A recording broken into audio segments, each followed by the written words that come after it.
out going out for a run. I mentioned I have a plan. Usually I have some sort of plan. If I'm preparing for a race, I'll usually have like a pretty good training plan, and it's pretty neat because you can just look up the day and what you need to do that day.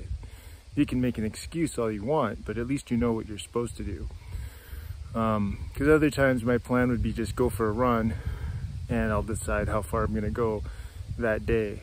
So if I go out and I'm not feeling too good, I could easily just say I'm just gonna go 3 kilometers or something. But with a plan, you can you just see what you need to do that day. But when I'm not going for training for a race, I will try to lay it out a little bit better to where on the weekend you can do a longer run, and during the week I'll run either in the morning or in the evening, and just kind of make it more recreational and just like a nice kind of relaxing jog.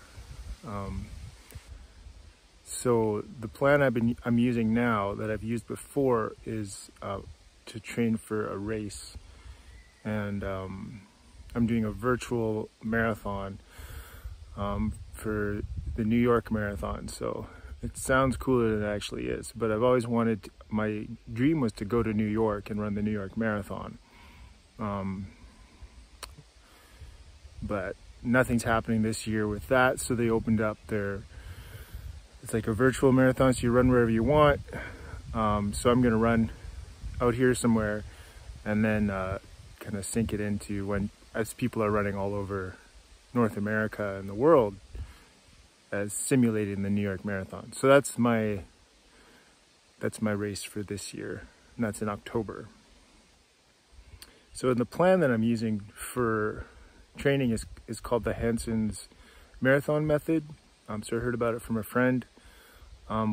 It's like a lot of other marathon training methods where you have it laid out in a calendar, and there's 18 weeks or 20 weeks or whatever leading up to the race. A lot of easy runs, tempo runs, and then speed runs. So trying to keep a certain pace for like a pretty fast pace for a certain amount of time, like 400 meters, and then you kind of do repeats.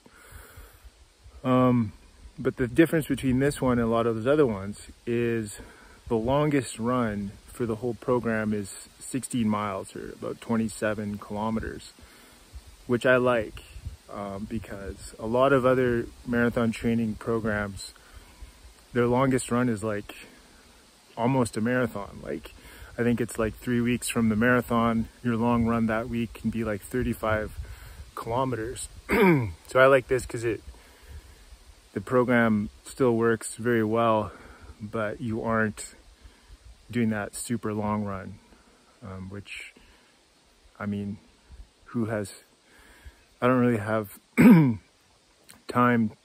I don't really want to spend 4 hours running on a Saturday. So if I can find another program that works, I use the Hanson's method, which a couple of years ago, the winner of the Boston Marathon was training through the Hanson's method. So it's a proven method. So you could look that up. Anyways.